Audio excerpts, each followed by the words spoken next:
बिस्मिल्लाहिर्रहमानिर्रहीम। अस्सलाम वालेकुम नाज़रीन, मैं हूं आपकी मेज़बान डॉक्टर मुक़द्दस मलिक और इस वक्त हम मौजूद हैं अली ज़ाहिद साहब के साथ। और नाज़रीन, आप जैसा कि जानते हैं कि गवर्नमेंट ने उनको बहुत बड़ी ज़िम्मेदारी सौंपी है और वो इस वक्त पार्लिमानी सेक्रेटरी बराए दफ़ा बने हैं हमारे पाकिस्तान के लिए। और सियालकोट के लिए बड़े एज़ाज़ की बात है कि स्पेशली NA 74 के लिए ये बड़े एज़ाज़ की बात है। और जिस तरह से ज़ाहिद हामिद साहब का एक पिछला टन्योर, उनकी सियासत का एक बहुत ब्रीफली, जैसा कि आप सब जानते हैं, मुझे बताने की ज़रूरत नहीं, किसी तारफ़ के मुताज ये नहीं है। अली ज़ाहिद साहब से हम पूछते हैं कि सर, इतनी बड़ी डेजिग्नेशन से आपको नवाजा गया है, आपको इतनी बड़ी ओहदे से नवाजा गया है, आपको सबसे पहले तो GM न्यूज़ की पूरी टीम की तरफ से मैं मुबारकबाद पेश करती हूँ।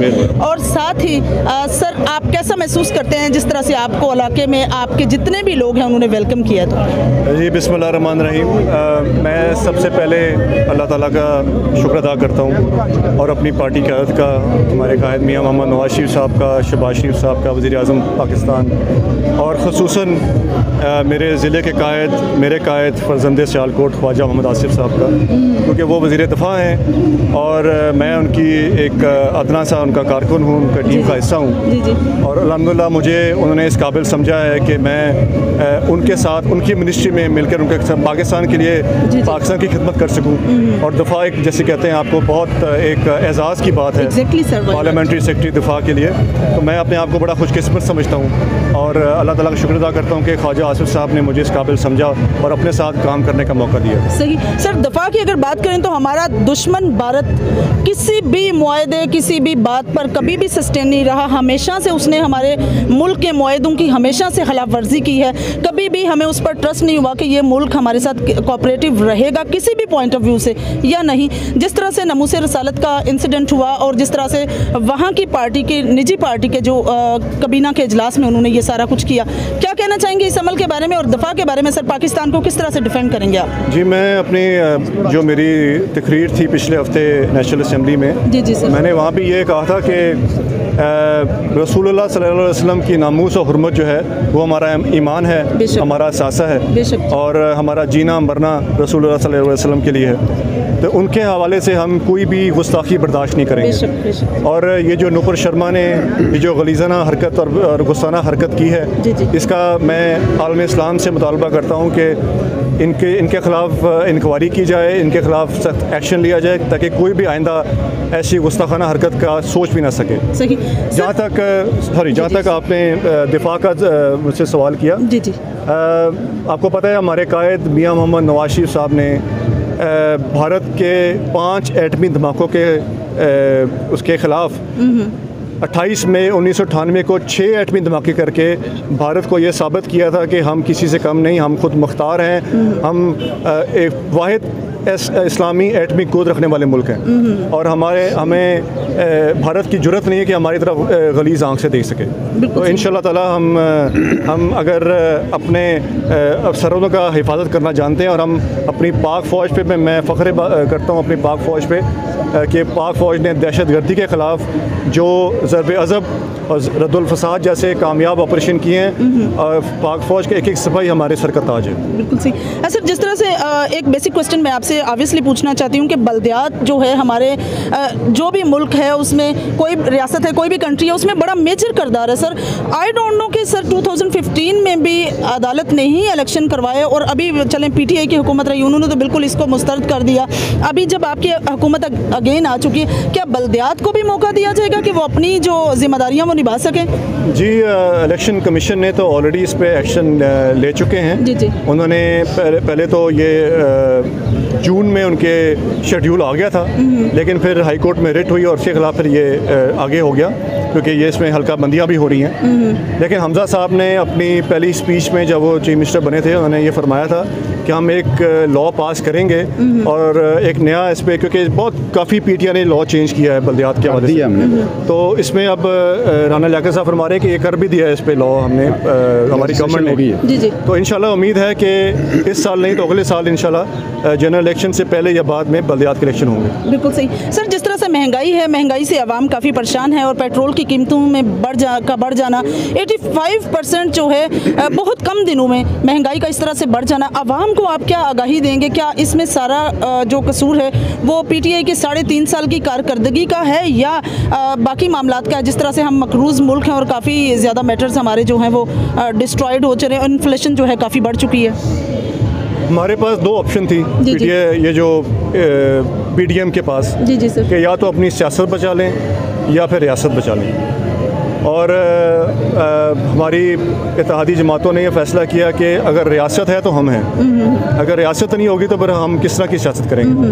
तो फ़ैसला यही हुआ कि मुश्किल फ़ैसले कर लें और आगे लॉन्ग टर्म में रियासत बचा लें बजाय सियासत बचाने। बहुत अच्छा। तो मैं समझता हूँ कि ये जो गुलामाना माहिदा किया था पीटीआई ने, उसके जो असरात हैं वो हम भुगत रहे हैं।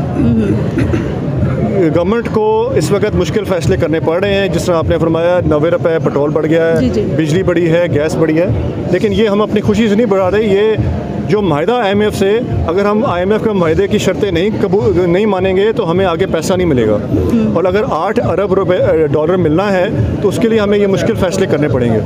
तो अब इमरान नियाज़ी ने तो बड़ी आसानी से कह दिया कि जी ये महंगाई है, ये इस हुकूमत ने की है। हमारी हुकूमत को 2 महीने हुए हैं। पिछले 4.25 साल की जो कारकर्दगी है, जो नालायकी है, वो इमरान नियाज़ी ने हमारे पे डाल दी है। तो ये बड़ी एक समझते हैं कि हमारी कौम जो है ना वो बेवकूफ़ नहीं है, बड़े बाशऊर लोग हैं, चाहे वो पिंडों में हों चाहे शहरों में हों। हर बंदा समझता है कि ये महंगाई कौन लेके आया, ये जो नाकस और नालायक माशी पॉलिसियाँ थी ये कौन सी गवर्नमेंट की थी। तो इंशाल्लाह जब इलेक्शन आएगा तो लोग कौम को इसका जवाब देंगे इंशाल्लाह। बिल्कुल सही सर। पसरूर की अगर बात करूं तो पसरूर NA-74 एक ऐसा हल्का है, मेजॉरिटी एरियाज़ में हमने विज़िट भी किया, देखा भी कि काफ़ी हल्का जो है वो अनफॉर्चुनेटली मुझे ये अल्फाज कहना पड़ रहे हैं कि काफ़ी हस्ताहाली का मंजर शो कर रहा है। उसके लिए सर आपका क्या प्लान है? चूँकि अब हुकूमत भी आपकी है, अब आपके पास माशाल्लाह से टाइम भी है और अल्लाह पाक आपको और इज़्ज़तों से नवाजे, हमारी दुआएं आपके साथ हैं। बहुत शुक्रिया जी। मैं समझता हूँ कि इसमें तो अभी क्योंकि 4 साल पीटीआई के थे और हमारे पास कोई फ़ंड नहीं थे, मैं कुछ आवाम की खिदमत नहीं कर सका, लेकिन अब अल्लाह ताला ने मौका दिया है। राना लियाकत साहब मेरे साथ हैं, मेरे भाई हैं, हम एक टीम बनकर इंशाल्लाह ताला इस तहसील की खिदमत करेंगे। हमें जो भी फ़ंड मिले हैं हमारे ADP में और PSDP में इंशाल्लाह सड़कें भी आई हैं और यूनियन काउंसिल के हवाले से भी हमने फ़ंड रखे हैं। सुई गैस पे पाबंदी है जो पीटीआई की गवर्नमेंट ने लगाई थी, लेकिन उम्मीद है, मेरी शहबाज शरीफ वज़ीर आज़म पाकिस्तान साहब से मीटिंग हुई थी, उम्मीद है जल्द सुई गैस पे पाबंदी लिफ्ट हो जाएगी। मेरे वालिद साहब ज़ाहिद अहमद साहब ने पिछले दौर में 2013 से 2018 तक 400 से ज़ायद पिंडों में सुई गैस की फराहमी की थी।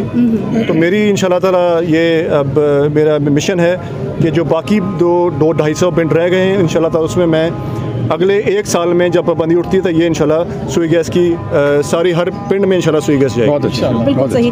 नाज़रीन, जिस तरह से आप जानते हैं कि ज़ाहिद हामिद साहब का एक ऐसा टर्न्योर जो बहुत सुनहरी लफ्ज़ों में लिखने के काबिल है, उन्होंने अपने इलाके मकीनों को जितना वो कर सकते थे अकॉर्डिंग टू दैट उन्होंने बहुत फैसिलिटेट किया। अब हमारे साथ मौजूद है राना लियाकत साहब जो MP भी हैं और अवामी लीडर भी। उनको हल्का में कहा जाता है कि हल्का में विज़िट करना, लोगों के साथ गुलमुल कर रहना, ये सारी बातें उनमें पाई जाती हैं। तो सर आप बताइएगा, नाज़रीन को थोड़ी सी आगाही दीजिएगा कि अली ज़ाहिद साहब को जिस तरह से इस पुरमसरत मौका पर मैं अपने मोहतरम MNA अली ज़ाहिद साहब को दिल की तहे गहराइयों से मुबारकबाद पेश करता हूँ और अपने कायदीन ख़ुसूसन ख्वाजा मोहम्मद आसिफ साहब को जिन्होंने हमें इस इज़्ज़त से नवाजा, उसके लिए हम तहसील पसरूर और तहसील पसरूर के ये नौजवान जो भाई जो दोस्त मेरे साथ खड़े हैं, हम सब उनके शुक्रगुज़ार हैं। इंशाअल्लाह ताला हमारी सियासत का सिर्फ़ एक ही पहलू है कि हमने खिदमत करनी है और ख़िदमत ये जो दोस्त हमारे सामने खड़े हैं अल्लाह के फजल करम से पहले से बढ़ चढ़ कर खिदमत करेंगे इलाके की बेहतरी के लिए। खुसूसन जैसे MNA साहब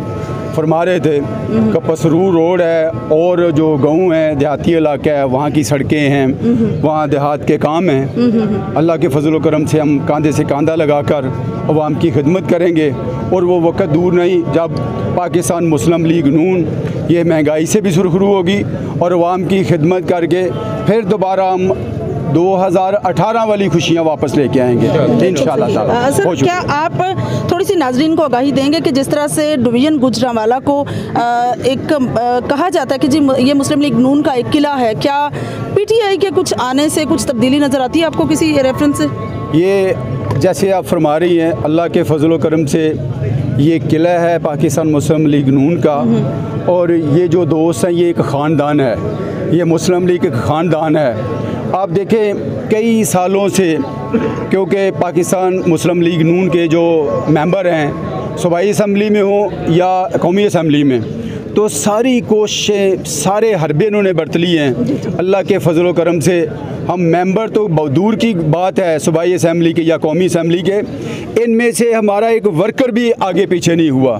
तो इंशाल्लाह ताला हम सीसा पलाई दीवार की तरह खड़े होकर एक इस रियासत की खिदमत करने के लिए, इस आवाम की खिदमत करने के लिए खड़े हैं, और इंशाल्लाह वो रूठी हुई खुशियाँ दोबारा लाएंगे और कायद मोहतरम मियाँ मोहम्मद नवाज शरीफ साहब चौथी दफ़ा इस मुल्क के प्राइम मिनिस्टर बनेंगे। जी, तो नाज़रीन, अली जाहिद साहब और उनकी पूरी टीम बहुत ऑप्टिमिज़म के साथ पुरअज़म है कि इंशाल्लाह ताला पसरूर के जितने भी मामलात हैं उनको बहुत अच्छे से हैंडल किया जाएगा, और जो तरक्याती मंसूबे हैं उनको बड़े जो भी प्रोजेक्ट हैं, स्पेशली जो गैस का सर ने प्रॉमिस किया है कि इंशाल्लाह ताला अगर पाबंदी उठी, लेकिन उसमें एक चीज़ शर्त ये है कि चूँकि पीटीआई की गवर्नमेंट ने इसको पाबंदी लगाई हुई है, वो हटने के बाद इंशाल्लाह ताला उस पर बहुत जल्द काम शुरू होगा।